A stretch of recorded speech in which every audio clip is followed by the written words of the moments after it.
What's up, guys? Mafia here, and today we're reacting to Working Low, the videos by Far Paradise. Make sure to check them out. Eyes of a man that has never seen or heard or felt an ounce of happiness. The eyes of a man that has never heard, "I am proud of you." This was not a person I wanted to mess with. And if he ever figured out about my existence and my late night FaceTime calls with his wife, there was no doubt in my mind that he would come to the store and... When you get older and you're outside of high school, working a job... I just want to say W intro. I just want to say. Job is one of the only natural ways you still have of making friends. I don't know, it's something about being in an enclosed space with a bunch of people that all equally don't want to be here that just creates everlasting friendship.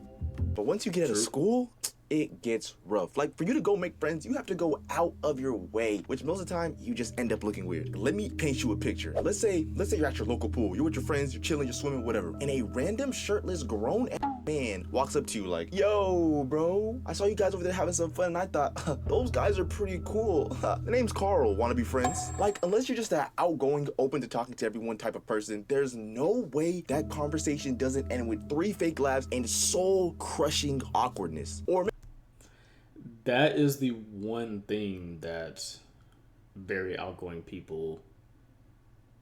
The thing about this ain't even about introverts, bro. Like, there's such thing as like being too outgoing. There's nothing wrong with trying to make friends, bro. But like, when you there's a way you got to go about it. You know what I'm saying? Like, if I just met you a few seconds ago, why would you say like, "Yo, y'all want to be friends"?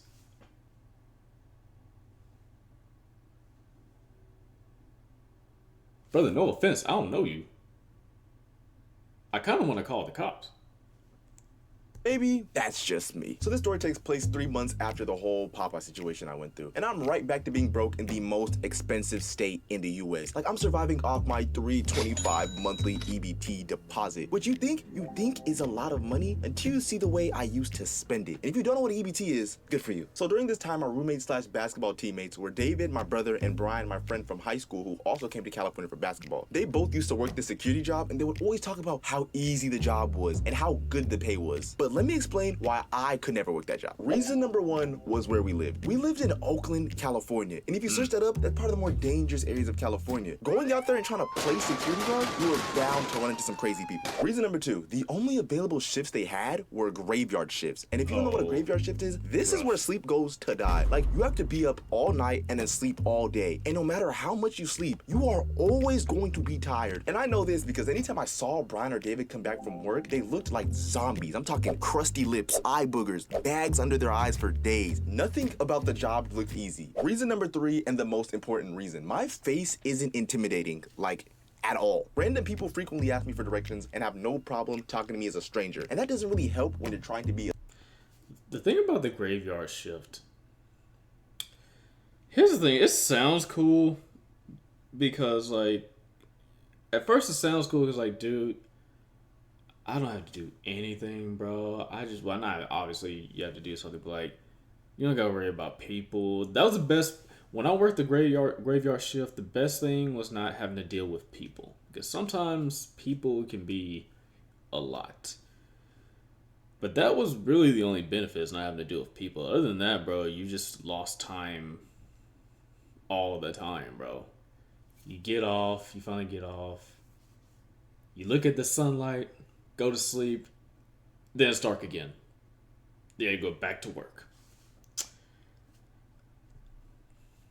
Pay was good.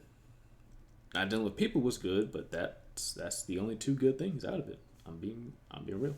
a security guard. And I'm saying security guard, but they didn't even give you a weapon. So realistically, you're just a guy in a Halloween costume. They didn't even give you a weapon? In front of an expensive store. It's almost like you're asking to get jumped. So because of this, I knew I had to find my own job, which I ended up finding a couple weeks later on the way to school. And it was like a thrifting, Goodwill, electronics type of store. We're just gonna call it pharmacies, because if I give you the actual name, you'll basically know. Yo, I am sorry, brother, but I gotta get back to this, bro. How are you gonna have a security position and not give your employees a weapon, bro? You could at least give them a nightstick or something, bro. They didn't. I'm not expecting them to, give you like AK-47 type security, or like at least I don't know, bro. Nightstick, taser. I mean, you probably have to have a gun permit and all that for them to give you a gun or something. But oh my gosh, bro, you just standing there, no weapon. But if you got hands like that, I mean, hey. Where I live. So speed through and I fill out the application. And this time, I didn't even have to lie because the person interviewing me was the owner and this guy was almost concerningly desperate for me to start working. But it made sense when he told me I was gonna be working Monday through Fridays, night shift.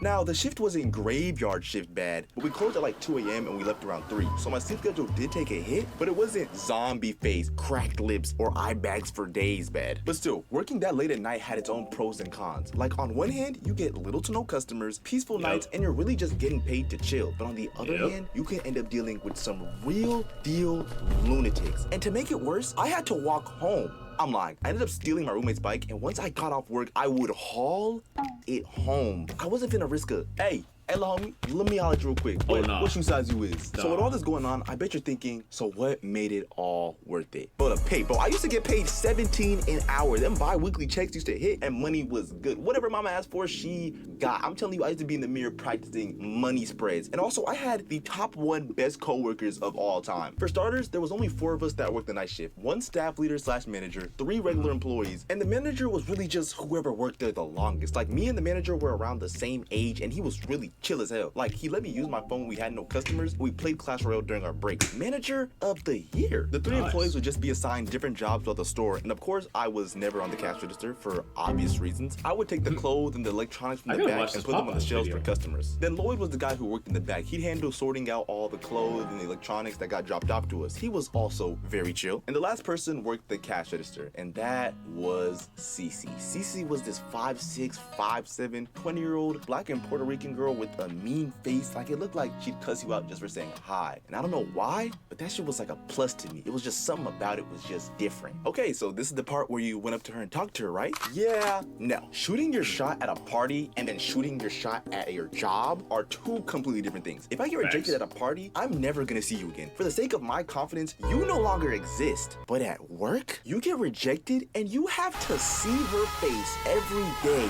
as a constant reminder that you are not that nigga. You were never that nigga, and you will never be that nigga. And every time she sees your face, she's reminded of the weirdo that tried to ruin the work environment because he thought he had a chance. So I decided. Let this be a lesson for y'all. If you got a work crush and you trying to shoot your shot, this better be the last day that you work there. Whether it's because you already put your 2 weeks in, or it's because you already got another job lined up. Either way, you cannot be there no more after you shoot that shot. Okay? If it works, cool, but I mean, like, if it don't work, you know what I'm saying?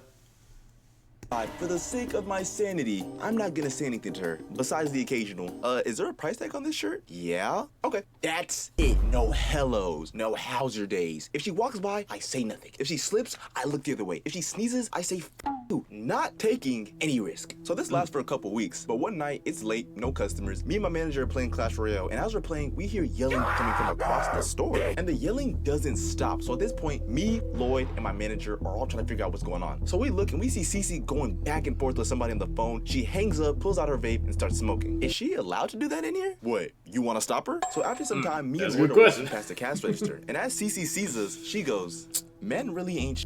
You good? What happened? Cece then goes on this long story about how her ex is crazy and stalking her. He's trying to hack into her social medias and all this crazy stuff. But all I heard was, yeah, I'm single and I'm waiting for like a real man to come and talk to me. Like a guy with an inconsistent YouTube channel. Yeah, like gone for months, like just neglecting his audience. I need that. So while Cece keeps explaining the story about her ex, Lloyd ends up leaving to go do his job. So now it's just me and Cece. And to keep the convo going, I just keep asking the dumbest questions. Okay, so y'all took a break. Yes. And while y'all were on the break, he was talking to other girls. Yes. So technically, you can't be mad if it's a break. I can't be mad. I can't be mad when every time I check his phone, there's girls in there, even before we even got on the break. And this actually ended up working. Like, we lost track of time, and mid-story, my manager came up and said it's time to go home. And this is where I decided it is the perfect time to take a half-court shot that I have never practiced before. Damn, we gotta close. Let me just get your number so you can explain the rest on FaceTime. I have never practiced. I know he's going to explain it, but let me just tell you, that shot. Okay, let me explain the details of that shot to you. Okay. The shot that he just took is a shot that you take when the reward is high, but the risk is low. So that shot rarely ever appears. So even if she says no, there's no, hard feelings or anything, because, it's just a genuine question. Like, because I really want to hear the rest of the story, but it's up to you if you want to tell me. So, you know what I'm saying? Like, so, you know how sometimes when you play choice-based games, there's usually only two choices. The triangle appeared for homie right here. The triangle choice appeared. The third choice appeared. And so he pressed it. That's my best way to explain it to y'all. Just that shot, that was off the muscle. Now, even though I said it, I was fully expecting what, nigga? Boy, you are not smooth. Stop it. But nah, she was like, okay, give me your phone. So she takes my phone, types in her number, calls herself, then saves my contact, Green. So we close shop and I go home. So I'm at my apartment by myself because all my roommates are still at work. And as I'm making my favorite college struggle meal, sliced bread, hot dogs, and barbecue sauce, sure enough, guess who calls? Hey, what's up? What you doing? I just got home, so I'm chilling right now. So me and Cece end up staying up till 5 a.m. talking about life, goals, and of course, her ex. And we end up falling asleep on the phone. So the next day, I wake up around like 2 p.m. because that's what night shifts do to you. And I immediately call my homeboy back in Texas because I'm kind of confused about the situation from last night. And I explained the whole story to him, beginning to end, every single detail. So what you think? Man, I don't know. I mean, she could like you, or she's just using you to vent about her ex. Okay, so you're saying she likes me. Yeah, or she's just using you to vent about hello? And this continued for weeks. I'd pull up to work, I'd work the night shift, and when the store started dying down, I'd chop it up with Cece until it was time to close. And anytime we talked, whether it was at work or on the phone, without fail, we'd end up talking about her ex. And the more we talked about him, the more I started to despise this nigga. It was like having a fly buzzing in your ear. And no matter how much rage you spray at it, no matter how many times you swing the fly swatter at it, you can't get rid of this buzzing fly just in your ear. So fast forward and I walk into work and I'm just not in the mood to talk or hear about Cece's ex-boyfriend right now. But of course, sure enough, without fail, Paradise. Tell me why my ex was blowing up my phone the other day on no caller ID trying to apologize. So growing up, I watched a lot of Swoozie, and I was always impressed on like how he'd move. W Swoozie. I'm sorry, I just felt the need to say that. Continue. Around girls that had boyfriends or were dealing with some type of crazy ex. So anytime I'd be in a tough situation, I'd always try to think, what would Swoozie do? But in this moment, I don't know if it was the constant night shifts finally taking its toll on my soul or all the L's I was taking on Clash Royale against my manager. But all I could think in my head was, I'm not Swoozie. I ain't gonna lie. I gotta hear you. Like your man has cheated on you and you keep on going back. Or both clearly. Okay, I ain't say that, but it was more like, why are you so worried about someone that doesn't care about you?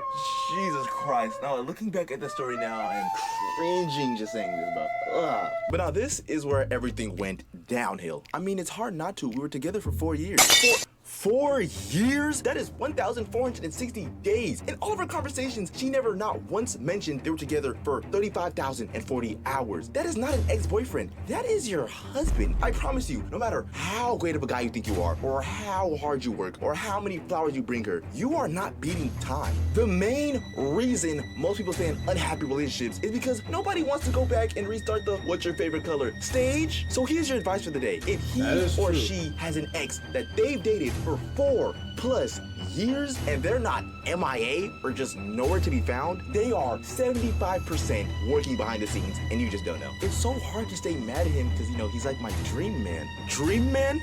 Dream man? For the past month, she never referred to him as the dream man. What is happening? It feels like it's overkill. I feel like I'm being pranked. Cece then pulls out her phone and shows me her wallpaper. Come on, don't my man look good? Bro, The entity of pure evilness that I saw on that phone was beyond me. Let me give you the rundown of what CeCe's dream man looked like. All right, let's take King Von. Now let's make him dark skinned. Now let's give him tattoos all the way up to his neck, plus face tats, that is tattoos on his face. Like, you know the type of nigga you have to be to get face tats. But that's not all. Now give him the eyes of a man that has never seen or heard or felt an ounce of happiness. The eyes of a man that has never heard, "I am proud of you."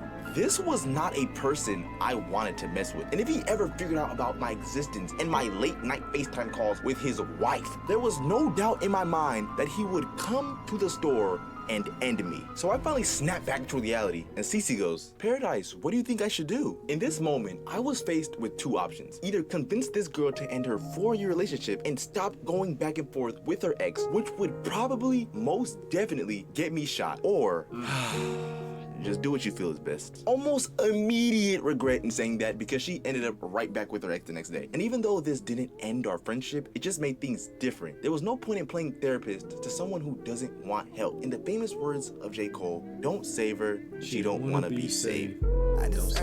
Such a valuable lesson taught to me by Afar Paradise that I already knew, but I just needed a refresher. And hopefully you guys now know that if someone is constantly talking about their ex over and over again, 9 times out of 10, they are not over them, and there's a good chance they're going to go back to them. And if your work crush happens to be in this situation, maybe